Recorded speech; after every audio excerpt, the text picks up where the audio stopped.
বিএনপির চেয়ারপারসন তারেক রহমান বৈঠক করতে যাচ্ছেন যমুনাতে প্রধান উপদেষ্টার সঙ্গে। নিঃসন্দেহে এই বৈঠকের দিকে দেশের অসংখ্য মানুষের চোখ থাকবে। এটি খুবই স্বাভাবিকভাবে ধরে নেওয়া যায় যে এটি নিছক কোনো সৌজন্য সাক্ষাৎ নয় প্রধান উপদেষ্টা ডক্টর মোহাম্মদ ইউনূসের সঙ্গে তারেক রহমানের। নির্বাচনের এক মাস আগে থেকেই যে উত্তপ্ত পরিস্থিতির সৃষ্টি হয়েছে রাজনৈতিক অঙ্গনে, বিশেষ করে নির্বাচনকে ঘিরে আইন শৃঙ্খলাজনিত পরিস্থিতির অবনতি, এটি থেকে শুরু করে আরও নানান ইস্যুতে যথেষ্ট পরিমাণ যে বিতর্কের সৃষ্টি হয়েছে, নির্বাচন নিয়ে নানান ধরনের শঙ্কার সৃষ্টি হয়েছে, তার মধ্যে তারেক রহমান যে নিছক কোনো সৌজন্য সাক্ষাৎ করতে যাচ্ছেন না ডক্টর মোহাম্মদ ইউনূসের সঙ্গে, এটি নিশ্চিত। এবং যতটুকু জানা যাচ্ছে যে তারেক রহমান এই নির্বাচনকে সামনে রেখে বিএনপির পক্ষ থেকে বেশ কিছু দাবি বা সিদ্ধান্ত জানিয়ে আসতে পারেন। একটা জিনিস অনেকেই খেয়াল করছেন নিশ্চয়ই, যে তারেক রহমান দেশে আসার পর তার যে বিরল নজিরবিহীন নিরাপত্তা ব্যবস্থা তাকে ঘিরে, এবং একই সঙ্গে খালেদা জিয়ার মৃত্যুর পর ইউনূস সরকারের পক্ষ থেকে যেসব ধরনের আয়োজন করা হয়েছে, মানে আন্তরিকতা তো বটেই, তার চেয়েও বেশি অনেক কিছুর আয়োজন করা হয়েছে, সেগুলো মানুষের সন্দেহের দৃষ্টিতে এসেছে। অনেকের মতে যে এর পেছনে নির্বাচন কেন্দ্রিক কোনো ধরনের কোনো বিশেষ উদ্দেশ্য আছে কিনা, অর্থাৎ বিএনপি কিংবা তারেক রহমান অথবা আমাদের প্রয়াত সাবেক প্রধানমন্ত্রী খালেদা জিয়াকে কেন্দ্র করে যা কিছু হয়েছে, এসব দেখানোর পাশাপাশি অন্য কারোর বিশেষ কোনো উদ্দেশ্য রয়েছে কিনা এই নির্বাচনে বিশেষ ডিজাইনের মাধ্যমে অন্য কোনো বিশেষ শক্তিকে ক্ষমতায় আনার, এমন গুঞ্জনও শুরু হয়েছে। শোনা যাচ্ছে যে একটি বিশেষ ইসলামপন্থী রাজনৈতিক দল তারা নির্বাচন বয়কট করতে পারে। বুঝতেই পারছেন কাদের প্রসঙ্গে গুঞ্জন শুরু হয়েছে। সেক্ষেত্রে নির্বাচনের গ্রহণযোগ্যতা নিয়ে যাতে কোনো প্রশ্ন না ওঠে, সে বিষয়ে কোনো আলোচনা হবে কিনা আমরা জানি না। এরই মধ্যে বাহরাইন এবং ওমানে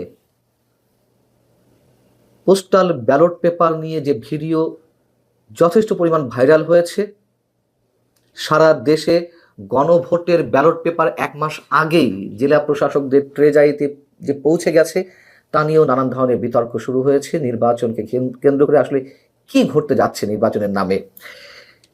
পাশাপাশি নিশ্চয়ই আমাদের চোখে এটিও বেঁধেছে যে শিক্ষা সংক্রান্ত একটি দক্ষিণ এশীয় সম্মেলনে প্রধান অতিথি হয়ে আমাদের প্রধান উপদেষ্টা ডক্টর মোহাম্মদ ইউনূস পরোক্ষভাবে এনসিপির পক্ষে প্রচারণা চালিয়েছেন। তিনি মন্তব্য করেছেন যে তরুণদের সেই দল থেকে অনেকেই বিজয়ী হয়ে আসবে নিশ্চিতভাবে।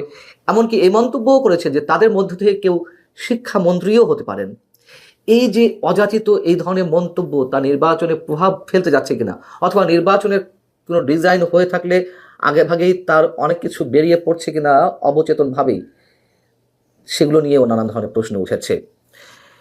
এবং এই সরকার যে নিরপেক্ষ নয়, তা তো সরকারই নানানভাবে তারা তাদের নিজেদের কর্মকাণ্ডের মাধ্যমে আমাদের সামনে ফুটিয়ে তুলছে। অতএব বৃহস্পতিবার যে বৈঠকটি যমুনাতে অনুষ্ঠিত হতে যাচ্ছে প্রধান উপদেষ্টার সঙ্গে তারেক রহমানের, নিঃসন্দেহে সেদিকে নজর থাকবে দেশের কোটি কোটি মানুষের। এবং আমি প্রায় বলি, অনেকে বলেন যে বিএনপি বারবার ফাঁদে পা দিচ্ছে সরকারের। যে কোনো কঠিন মুহূর্তে, যে কোনো সংকটময় মুহূর্তে আমরা দেখেছি যে ডক্টর মোহাম্মদ ইউনূস 3টি দলকে সাথে নিয়ে বৈঠক করেছেন এবং সেই বিষয়গুলো মোটামুটি সামাল দেওয়ার চেষ্টা করেছেন। যখনই ডেকেছেন বিএনপি তার ডাকে তার আহ্বানে সাড়া দিয়েছে, এবং পরবর্তী দেখা যাচ্ছে যে আবার কোনো কোনো বিষয়ে সরকারের সঙ্গে দূরত্ব সৃষ্টি হয়েছে। আবার কোনো একটা সমস্যা পরে তাদেরকে ডেকে নিয়ে মোটামুটি চা নাস্তা খেয়ে সব কিছু আলোচনার মাধ্যমে সব সমাধান হয়ে যায়। বিএনপি অনেক অনেক ছাড় দিয়ে এই পর্যন্ত এসেছে, তাই অনেকেই বলে থাকেন যে বিএনপি বারবার ফাঁদে পা দিচ্ছে।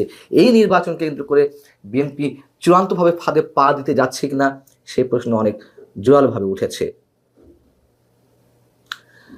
দেখা যাক যমুনাতে কি ধরনের সিদ্ধান্ত বা দাবির কথা জানিয়ে আসেন তারেক রহমান। তার উপরে নির্ভর করছে দেশের ভবিষ্যৎ, আগামীর যে গুরুত্বপূর্ণ নির্বাচনটি তার অনেক কিছুই, যদিও সরকারের পক্ষ থেকে বলা হচ্ছে, দাবি করা হচ্ছে যে এটি হবে দেশের ঐতিহাসিক নির্বাচন, তার তো বিন্দুমাত্র কোনো লক্ষণ বা কোনো ধরনের দৃষ্টান্ত এখনো পর্যন্ত আমাদের সামনে উপস্থিত হয়নি। সেই জায়গা থেকে বৃহস্পতিবারের যমুনার বৈঠকটি নিঃসন্দেহে অনেক অনেক বেশি গুরুত্বপূর্ণ।